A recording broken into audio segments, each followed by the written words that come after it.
లూకా సువార్త 23వ అధ్యాయము 34వ వచనము. యేసు, తండ్రి వీరేమి చేయుచున్నారో వీరెరుగరు గనక వీరిని క్షమించుమని చెప్పెను. దేవుని వాక్యమును దీవించునుగాక. ఆమేన్. అందరికి మరణాత. గుడ్ ఫ్రైడే కార్యక్రమంలో రోజులో ఏకీవించిన వేళలకు దేవుని యొక్క దీవెన ఆశీర్వాదాలు మెండుగా కలుగునుగాక. గుడ్ ఫ్రైడే అనగా యేసుక్రీస్తు ప్రభువారు కల్వరిగిరి కొండ మీద గొల్గొతా మెట్ట మీద మాట్లాడిన 7 మాటలు మనకు కనబడుతూ ఉన్నాయి. దేవునికి స్తోత్రం. ఈ 7 మాటల నుంచి మొదటి మాట, తండ్రి వీరేమి చేయుచున్నారు వీరు ఎరుగరు గనుక వీరిని క్షమించమని రాయబడి ఉంది.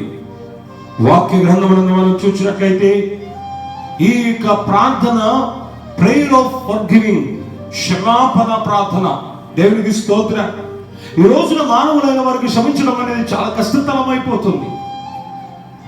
నేను క్షమించను, నేను మర్చిపోను, నేను విడిచిపెట్టను అని చాలా మంది ఆ యొక్క అనేకమైన మాట్లాడుతూ ఉన్నారు. ఈ రోజున మనం గమనించినట్లయితే ప్రజలను రక్షించే ప్రార్థన దేవుడు చేస్తున్నారు. ఎవరా ప్రజలు అంటే దేవుడిని హింసించిన వారిని దేవుడు వారి కోసం ప్రార్థన చేయించున్నారు. ఎంత గొప్ప సంగతి అండి! ఈ రోజు నిన్ను హింసించేవారు, నిన్ను దేశించేవారు, నీకు శ్రమలు పెట్టేవారి గురించి నువ్వు ప్రార్థన చేయగలుగుతున్నావా? గంధపు చెట్టు, ఆ చెట్టును నరుకుతూ ఉండే కొలది కూడా అందులోంచి సువాసన ఇస్తుందట. ఎంతో మంచి చేస్తూ ఉంటుందని వాక్య గ్రంథమునందు మనం తెలియచేయబడుతూ ఉన్నది. ఇక్కడ యేసుక్రీస్తు ప్రభువారు ఆయన తన తండ్రికి ప్రార్థన చేస్తున్న ఎందుకు చేస్తారంటే తండ్రికి ప్రార్థన చేయకపోతే ఆ యొక్క సైనికులైన వాళ్ళు భస్మం అయిపోతారు, నాశనం అయిపోతారు. వారి కోసం దేవుడు చేస్తున్నారు. అంటే ఆయన గాయాలు పొందుతూ వారి కోసం ఎంత బాగా ఆలోచిస్తున్నాడు. ఈ రోజున మనం గమనించినట్లయితే నీవు నేను కూడా దేవుని బిడ్డగా మనం ఉండగలుగుతున్నామా? యేసుక్రీస్తు ప్రభువారు తాను ఎక్కడున్న తండ్రి సహవాసంలో ఉన్నాడు. ఈ రోజున నీకు నాకు ఒక పరమ తండ్రి ఉన్నాడు. ఆయన సృష్టికర్త అయిన దేవుడు. ఆయన మనందరికీ పరమ తండ్రి. నువ్వు అన్యుడవైనా, వ్యతిరేకస్తుడైనా, నాస్తికుడవైనా, పాపివైనా దేవుడు నీకు తండ్రి. దేవుడికి స్తోత్రం. ఆయన పరమ తండ్రి. నీ తల్లి గర్భంలో నువ్వు పడక మునిపే ఆయన నిన్ను గురించి తెలుసుకుని ఉన్నాడు. దేవునికి స్తోత్రం. దేవునికి మహిమ కలుగునుగాక. ఈ రోజున మనం గమనించినట్లయితే దేవుడు వారిని రక్షించడానికి ఇట్టి ప్రార్థన చేయుచున్నారు కనుక వీరేమి చేయుచున్నారో వీరెరుగరు. ఏం చేస్తున్నారు? దేవుని హింసిస్తున్నారు, దేవుని శ్రమ పెడుతున్నారు, దేవుని మరణానికి గురి చేస్తున్నారు. వీరికి తెలియకపోవడం ఏంటి? తెలుసుంటే చేస్తున్నారు. చిన్నపిల్లల వారు, సైనికులు దేవుని హింసిస్తున్నారు. ఆయనకి సిలువలో మల్ల కిరీటము, ఆ యొక్క మేకులు, ఆయన ప్రక్కలో బల్లిపోటు, కొరడా దెబ్బలు కొడుతున్నారు. తెలివి చేయట్లేదు. ఈ రోజున మానవులైన వారు అనేకమైన పాపాలు చేస్తున్నారు, తెలిసి పాపాలు చేస్తున్నారు. ఈ రోజున దేవుడు నిన్ను నన్ను రమ్మంటున్నాడు. దేవునికి స్తోత్రం. ఆయన సన్నిధానంలో మనము ముందుకు వచ్చి దేవునికి శక్తిని మనం పొందుకోవలసిన వారమై ఉన్నామని ఆయన బిడ్డలుగా నేను మీకు తెలియచేస్తున్నాను. దేవునికి స్తోత్రం. క్షమ 2 మాటలు. షా అనగా క్షమించుట, మా అనగా మర్చిపోట. ఇదే నిజమైన క్షమాపణ. దేవునికి స్తోత్రం. ఈ రోజున మనం గమనించినట్లయితే తండ్రి తన కుమారుతో క్షమించమని మాట్లాడుతున్నారు. దేవుడి వాక్యమును, దేవుడి మాటలు మీ హృదయంలో భద్రపరచునుగా. లూకా సువార్త 23వ అధ్యాయము 43వ వచనము. అందుకు ఆయన వానితో, నేడు నీవు నాతో కూడా పరదైసులోను ఉండు అని నిశ్చయముగా నీతో చెప్పుచున్నానెను. దేవుడి వాక్యమును దీవించును గాక. ఆమేన్. దేవునికి స్తోత్రం. అలాగే 2వ మాట గురించి మనం తెలుసుకున్నట్లయితే 2వ మాట యేసుక్రీస్తు ప్రభువారు ఆయన 2వ మాటలో రక్షణ గురించి తెలియచేయబడుతుంది. అమ్మా గమనించండి. యేసుక్రీస్తు ప్రభువారితో కుడివైపున ఒక దొంగను, ఎడమవైపున ఒక దొంగను ఉంటున్నాడు. కుడివైపున దొంగ దేవునితో మాట్లాడుతున్నాడు. తండ్రి నీ రాజ్యంలోనికి వచ్చి చేర్చుకున్నావు. ఇతడు పెద్ద దొంగ, బందిపోటు దొంగ, హత్యలు చేశాడు, నరహత్యలు చేశాడు, దొంగతనాలు చేశాడు, నేరాలు చేశాడు, పాపము చేశారు. 2 పాపం చేశారు. కుడివైపున వారి పేరు ఏమిటంటే డెస్మస్, ఎడవైపున పేరు గెస్టస్.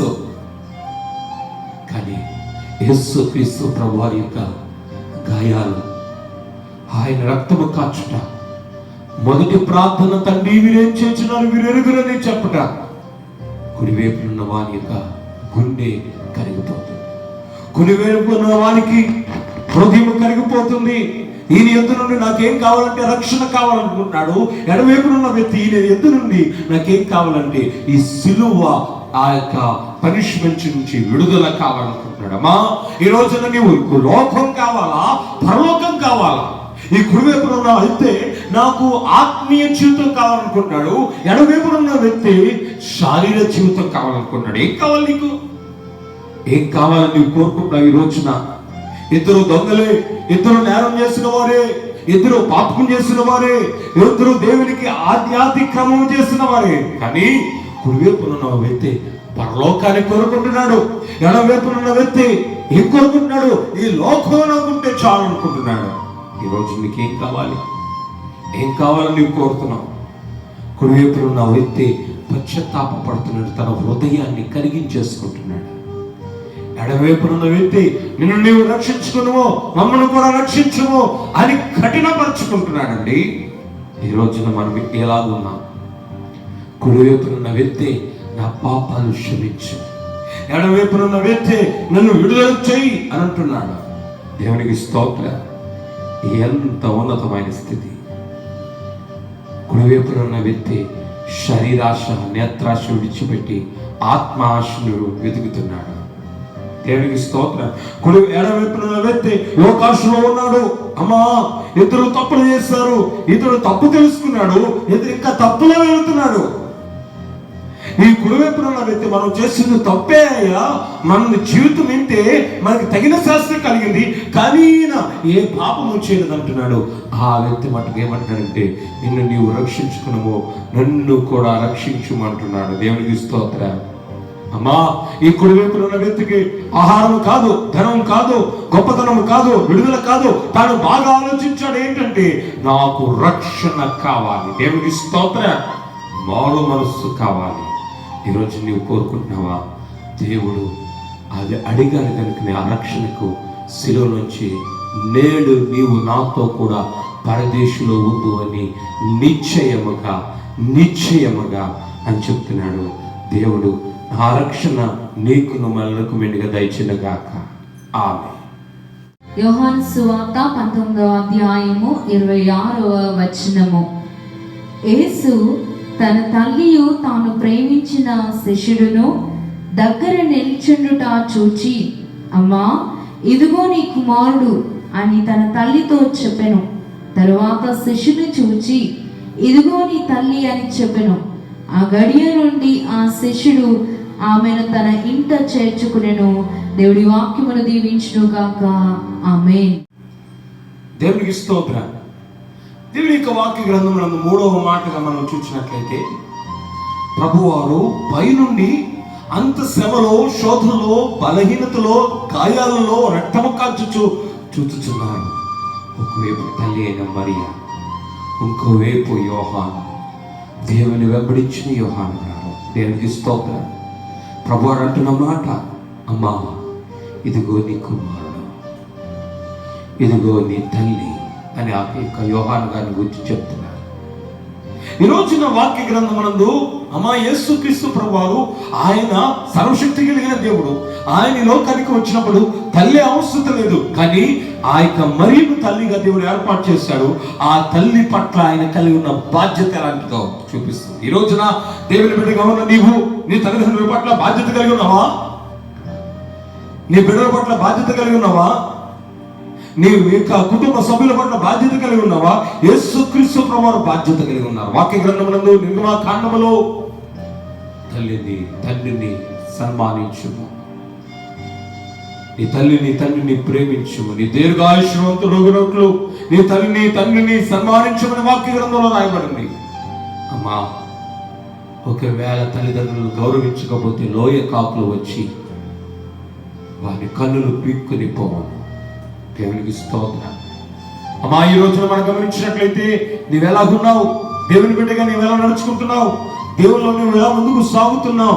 యేసుక్రీస్తు ప్రభువారు తల్లి పట్ల ఎంత గొప్ప బాధ్యత కలిగి ఉన్నాడు. ఈ రోజున చాలా మందికి బాధ్యతలు లేవు, పట్టింపులు లేవు. ఈ యొక్క మానవ జీవితంలో దేవుడు నీకు ఇచ్చిన తల్లిదండ్రుల పట్ల నువ్వు కలిగిన ఉద్దేశాలేంటి? వారిని ఎలా ప్రేమిస్తున్నా? నేను బాగున్నాను కదా చాలు కదా అమ్మా. యేసుక్రీస్తు ప్రభువారే అంత గొప్ప దేవుడే ఆ తల్లిని చూచి, నేను చనిపోతే నా తల్లి ఏమైపోతుంది, నా తల్లి పరిస్థితి ఏమిటి అని ఆ యోహాను గారిని ఆ యొక్క తల్లికి ఇచ్చి, ఇదిగో నీ తల్లి, నీ కుమారుడు. దేవునికి స్తోత్ర, దేవునికి మహిమ కలుగును గాక. ఎంత శ్రేష్టమైన విషయమో, ఎంత ప్రత్యేకమైన విషయమో.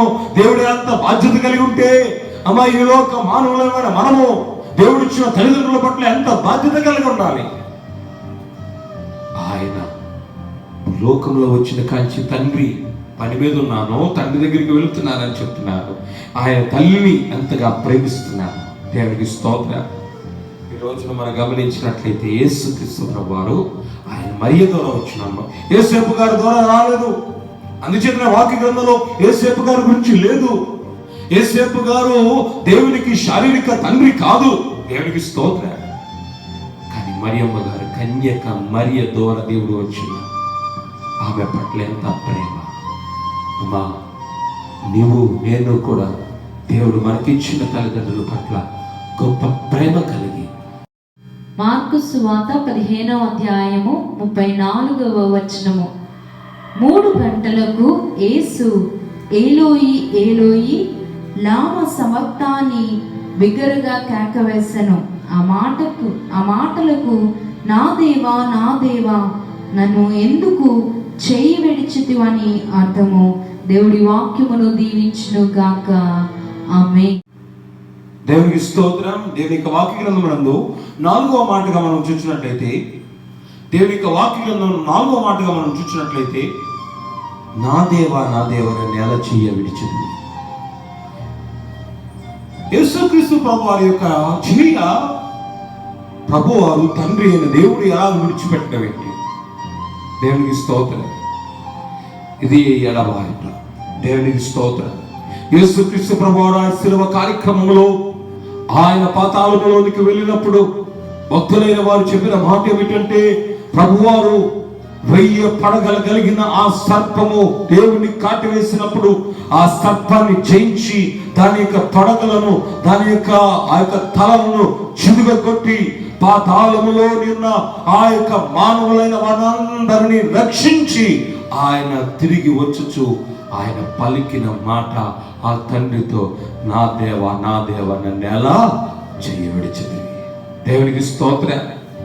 దేవుడు ఎడబాయుట, శిష్యులు విడిచి వెళ్ళిపోవుట, తల్లి విడిచి మరి అయిన తల్లి విడిచిపెట్టుట, ఎవరు ఆయన దగ్గర లేరు. ఆయన ఒంటరిగా ఈ సిలువ ప్రయాణాన్ని చేయుచున్నారు.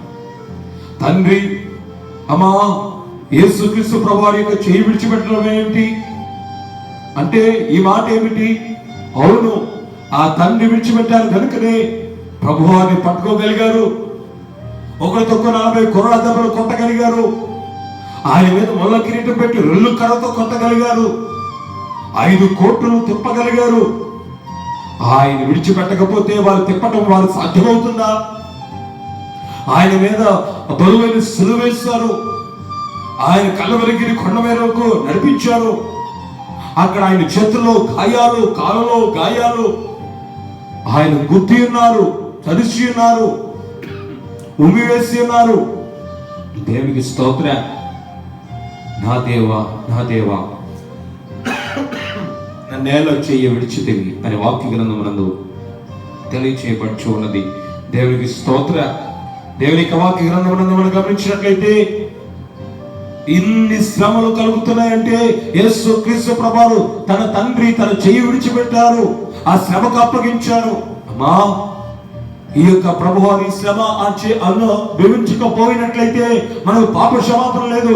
తండ్రి ఆయన చేయి విడిచిపెట్టకపోతే మనకు రక్షణ వాక్యము లేదు. ఈ రోజున మనల్ని పట్టుకుంటానికి తన సొంత కుమారుని యొక్క చేయి విడిచిపెట్టవలసి వచ్చింది. ఎంత వేదనకరమైన విషయం. నీ కోసం నా కోసం మన ఆత్మలు నరకానికి పోవటానికి ఇష్టం లేక తన యొక్క కుమారుని లోకానికి పంపించి మన కోసం ఆ శాపాన్ని ఆయన కుమారుని మీద వేసి, అమ్మా ఆయన కుమారుడైన యేసుక్రీస్తు ప్రభువారు శ్రమ అనుభవించటం ద్వారా మనమందరూ రక్షించబడ్డాము. ఈరోజు నీవు రక్షించబడ్డావా? దేవుడు తన కుమారుని విడిచిపెట్టాడు. ఈరోజు నిన్ను పట్టుకోవాలని నువ్వు దేవుని పట్టుకోగలుగుతున్నావా? నువ్వు దేవుని చేయి పట్టుకోగలుగుతున్నావా? దేవుని యొక్క రక్షణ పొందగలుగుతున్నావా? దేవుని యొక్క విశ్వాసగా నువ్వు నడవగలుగుతున్నావా? అట్టి దీవెన ఆశీర్వాదాలు మెండుగా కలుగును గాక. యోహాను సువార్త 19వ అధ్యాయము 28వ వచనము. అటు తరువాత సమస్తమును అప్పటికి సమాప్తమైనదని యేసు ఎరిగి, లేఖనము నెరవేరునట్లు నేను తప్పికొనుచున్నానెను. దేవుడి పరిశుద్ధ వాక్యమును దీవించును గాక. ఆమేన్. దేవునికి స్తోత్రం. దేవునికి మహిమ కలుగును గాక. 5వ మాటగా నేను తప్పికొనుచున్నాను. యేసుక్రీస్తు ప్రభువారు ఆయన గొప్పగా కేక వేసి ఆయన అంటున్న మాట, నేను తప్పికొనుచున్నాను. యేసుక్రీస్తు ప్రభువారు ఎప్పుడైతే ఆ మాట అన్నారో అందులో కొంతమంది వచ్చి ఏలియాని పిలుస్తున్నారేమో, ఒకడు పరిగెత్తుకుని పోయి మందిలో చేదు చిరకను ముంచి ఆ యొక్క వాటిని తెచ్చి ప్రభువారి యొక్క నోటికి పెడుతున్నారు. అమ్మా గమనించవలసిన మాట ఏమిటంటే, దేవునికి తప్పుకుంటాం ఏమిటి? దేవునికి దప్పిక ఏమిటి? ఆయన పరలోకములో జీవ జలము లేక నది ఉన్నదే. ఆయన జీవ జలములను ఆయనే అమ్మా ద్వారానే కలిగి ఉన్నది. ఆయనకి జీవ జలములు, ఆయనకి దప్పికేమిటి? వాక్య గ్రంథంలో మనం చూసినట్లయితే మత్తయి సువార్తలో ఆయన నీరును ద్రాక్షారసంగా చేసి వేస్తాడే. అమ్మా 1000 మందిని ఫిలిష్తీయులను చంపి ఆ యొక్క దప్పికతో మరణించుచున్న సంసోనుకే నీరిచ్చిన దేవుడే. హాగరు ఇష్మాయేలు ఆ యొక్క నీరు లేక చనిపోతుండగా దేవుడు గొప్ప నీటి బుగ్గని ఏర్పాటు చేశాడే. ఈయనకేంటండి? ఆయన దప్పుకుంటాం ఏంటండి? అమ్మా ఈ రోజున నీకు నాకు పరలోకములో జీవ జలములు ఇవ్వటానికి ఆయన తప్పుకుంటున్నాడు. దేవునికి స్తోత్ర. దేవునికి మహిమ కలుగును గాక. ఈ రోజున ఆయన నోటి మాట ద్వారా ఈ ప్రపంచము కలుగు చేయబడింది. ఆయనకి దప్పుకేమిటి? ఆయన దప్పుకి ఎందుకో తెలుసా? నిన్ను నరకము నుంచి తప్పించడానికి, నీ ఆత్మ రక్షించబడటానికి, నీవు నిత్య జీవంలోనికి వెళ్ళటానికి ఆయన దప్పిక. నువ్వు రక్షించబడాలని ఈ రోజున ఆయన దప్పుకుంటున్నాడు. ఆయన దప్పికను నీ తీర్చగలుగుతున్నావా? ఆయన దప్పికను ఈరోజు నువ్వు జ్ఞాపకం చేసుకున్నావా? ఆయన దప్పికను నువ్వు స్మరణకు తెచ్చుకోగలుగుతున్నావా? దేవునికి స్తోత్ర. ఈ రోజున నీవు ఆయన దప్పికను తీర్చాలంటే దేవుని యొక్క రక్షణ పొందగలగాలి. ఆయన పరలోక రాజ్యం యొక్క జీవజలముల యొక్క ఊటను నువ్వు పొందగలిగిన వాడవై నువ్వు ఉండాలి. దేవునికి స్తోత్ర. అప్పుడే నీవు ఆశీర్వదించబడతావు, దీవించబడతావు, ఆయనతో మేలుతో నింపబడతావు. ఈరోజు నువ్వు అట్టి గొప్ప ఆశీర్వాదాలు పొందగలుగుతున్నావా? ఆయనకి ఏంటండి? ఆయనకి దప్పుకుంటావేంటి? నీ యొక్క రక్షణే ఆయన దప్పిక. నువ్వు రక్షించబడాలి, మారు మనసు పొందబడాలి, ఈ లోకము నుంచి, ఈ నరకం నుంచి తప్పించబడాలన్నది ఆయన యొక్క గొప్ప ఉద్దేశము. దప్పిక అనే విషయంలోనికి వస్తే దాని యొక్క దప్పిక యొక్క విలువ ఎవరికి తెలుస్తుందంటే, నిజంగా దప్పిక వానికి తెలుస్తుంది. నీకు దాహంగా ఉంటేనే దానికి తెలుస్తుంది, ఇతరులకు తెలియదు. అమ్మా దేవునికి తెలుసు ఈ రోజు నువ్వు రక్షణ పొందాలని. అమ్మా సమయం లేదు, నేడే రక్షణ దినమానుకూలమైన సమయము. అటు దేవుని యొక్క దీవెన ఆశీర్వాదాలు నీకు నీ కుటుంబానికి మెండుగా కలుగును కాక. ఆమేన్. యోహాను సువార్త 19వ అధ్యాయము 30వ వచనము. యేసు ఆ చెరుకు పుచ్చుకుని సమాప్తమైనదని చెప్పి తల వంచి ఆత్మను అప్పగించెను. దేవుడి వాక్యమును దీవించును గాక. ఆమేన్. 6వ మాటగా మనం చూసినట్లయితే 6వ మాట సమాప్తమైంది. అనేకమైన పత్రికలు, 4 పత్రికలు కనబడుతున్నాయి. ఆ పత్రికలో ఏమని రాయబడిందంటే, కేకవేసెను. ప్రభు బిగ్గరగా కేకవేసెను రాయబడింది. కానీ యోహాను గారు ఏమన్నా సరే తెలుసండి, సమాప్తమాయను. దేవునికి స్తోత్రం. ఇది గ్రీకు భాషలో ఏమిటి? పూర్తి చేయబడింది. అమ్మా, దేవుడు పూర్తి చేశారంటున్నాడు. ఈ రోజున ప్రతి మానవుడు కూడా ఇదే పని చేయాలి. నువ్వు కేక వేయుచున్నావా? యేసుక్రీస్తు ప్రభువారు ఎప్పుడు కేక వేశారు? ఆయన ఉండటానికి సిలువలోనే ఉన్నారు. ఉదయం 9 గంటల నుంచి సిలువలో వేలాడుతున్నారు. ఇంచుమించు 12, 1 గంట దాటిన తర్వాత ఈ మాట పలికారు. అయితే ఎప్పుడు అన్నారు ఈ మాట అంటే, ఆయన సిలువ కార్యక్రమంలో ఆయన సిలువే ఉన్నారు కానీ ఆయన నేరుగా పాతాళములోనికి వెళ్ళి అంధకార శక్తులతోనూ దురాత్మ శక్తులతోనూ ఆయన భయంకరమైన ఆ యొక్క దుష్ట శక్తులతోనూ పోరాడి వాటిని జయించి సిలువ పతాకాన్ని ఎగరవేసి తండ్రితో అంటున్న మాట ఏంటంటే, సమాప్తమైనది. దేవునికి స్తోత్ర. ఈరోజు చాలా మంది జీవిస్తున్నారు, బ్రతుకుతున్నారు. ఎందుకు బ్రతుకుతున్నావు? నీ తండ్రికి నువ్వు సమాప్తమైందని నువ్వు చెప్పగలుగుతున్నావా?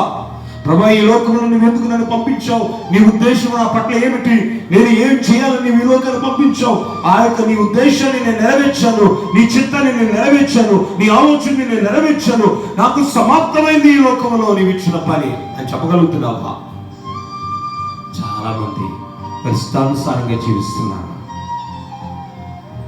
ఈ రోజున నీవు సమాప్తం చేయగలిగావు. దేవునికి సమాప్తం చేసింది 3 విషయాలు. 4 విషయాలు ఇంకా ముందు మనం చెప్పుకున్నట్లయితే అంధకార శక్తులతో ఆయన జయించారు. అది 4వ విషయము. మొదటి 3 విషయాలు ఏమిటంటే, ఆయన భూలోకానికి వచ్చి 33 సంవత్సరాలు ఆయన బోధలు చేసి అద్భుతాలు చేసి చనిపోయిన వారిని లేపి దయ్యములు వెలగొట్టి రోగులను స్వస్థపరిచి బోధలు చేసి ఆయన సిలువేయబడి ఆయన సమాప్తము చేశారు. దేవునికి స్తోత్ర. దేవుని యొక్క ఉద్దేశము సమాప్తం చేశారు. రెండవదిగా ఏమిటి? తండ్రి చిత్తాన్ని నెరవేర్చారు. ఏం నెరవేర్చారు? తండ్రి చిత్తాన్ని. అమ్మా, ఈ రోజున నీ పరమ తండ్రి చిత్తాన్ని నెరవేర్చగలుగుతున్నావా? చాలా గొప్పవాడినయ్యానండి, చాలా చదివానండి, మంచి ఉద్యోగం సంపాదించానండి, ఇల్లు కట్టానండి, నేను అది చేశానండి, ఇది సంపాదించానంటాం కాదు. నీ పరలోకపు తండ్రి చిత్తాన్ని నెరవేర్చగలుగుతున్నావా? ఆయన ఉద్దేశాన్ని నెరవేర్చగలుగుతున్నావా? ఆయన సంకల్పాన్ని నెరవేర్చగలుగుతున్నావా? నీవు సంతోషంగా సమాప్తమైందని చెప్పగలుగుతున్నావా? ఇక 3వదిగా ప్రవచనాలను నెరవేర్చుట. ఏం నెరవేర్చుట? ప్రవచనాలు. దేవుని యొక్క వాక్య గ్రంథంలో, పాత గ్రంథంలో ఉన్న అనేకమైన ప్రవచనాలు, యెహోవా దేవుని ద్వారా చెప్పబడిన ప్రవచనాలు, ప్రవక్తలు రాసిన ప్రతి ప్రవచనాన్ని దేవుడు నెరవేర్చి సమాప్తమైనది. దేవునికి స్తోత్రం. ఈ రోజు మన జీవితాల్లో కూడా దేవునికి సమాప్తమైనదని చెప్పే దీవెన ఆశీర్వాదం మెండుగా కలుగును గాక. లూకా సువార్త 23వ అధ్యాయము 46వ వచనము. అప్పుడు యేసు గొప్ప శబ్దముతో కేకవేసి, తండ్రి, నీ చేతికి నా ఆత్మను అప్పగించుచున్నానెను. ఆయన ఇలాగూ చెప్పి ప్రాణము విడిచెను. దేవుడి వాక్యమును దీవించును గాక. ఆమేన్. వాక్య గ్రంథంలో మనం గమనించినట్లయితే 7వ మాటగా, తండ్రి నా ఆత్మను నీ చేతికి అప్పగించుచున్నాను. దేవునికి స్తోత్రం. అంటే పరలోక ద్వారము తెరవబడుట. పరలోక ద్వారము దేవుని కోసం తెరవబడింది. అమ్మా, ఆ తండ్రితో అంటున్నారు, తండ్రి నా ఆత్మ నీకు అప్పగించుచున్నాను. దేవుని యొక్క ఆత్మను అప్పగించుచున్నాను. దేవునికి స్తోత్రం. ఈ రోజున నీ కుటుంబం ఉన్నా, నీకెంత వ్యాపారం ఉన్నా, నువ్వెంత పెద్దవాడమైనా, ఎంత పెద్ద ఉద్యోగం ఉన్నా, అమ్మా, నువ్వు ఒకటి మర్చిపోకూడదు. నీకు పరమ తండ్రి ఉన్నాడని, ఆయన ఎప్పుడు నిన్ను చూస్తున్నాడని, ఆయన నీతో ఎప్పుడు సహవాసం చేస్తున్నాడని, ఆయన నిన్ను లేవనెత్తి నడిపిస్తున్నాడని, ఒక రోజున నీవు ఆ పరమ తండ్రి దగ్గరికి నువ్వు వెళ్తున్నావని. దేవునికి స్తోత్రం. ఆయన లోకంలో వచ్చినప్పుడు మాట్లాడిన మాట ఏమిటంటే, తన తల్లిదండ్రులతో ఒక దిన ప్రయాణము వారి వెనుకబడినప్పుడు, ఆ యొక్క తల్లి అయిన మరియా యోసేపులు వచ్చినప్పుడు, నేను నా తండ్రి పని మీద ఉన్నానని మీరు ఎరుగరా అని భూలోకపు తల్లిదండ్రులతో దేవుడు అంటున్నాడు. పరమ తండ్రి గురించి ఆయన శిలువలో మాట్లాడిన మాట కూడా తండ్రితోనే మాట్లాడుతున్నారు. శిలువలో మాట్లాడిన చివరి మాట కూడా తండ్రి అని సంబోధిస్తున్నారు. అమ్మా, ఈ రోజున తెల్లవారు లేచిన కంచె రాత్రి పడుకునే వరకు నీ తండ్రి నిన్ను చూస్తున్నాడు. ఆయన నీలో జీవాన్ని దారబోస్తున్నాడు, నీకు శక్తిని ఇస్తున్నాడు. దేవునికి స్తోత్రం.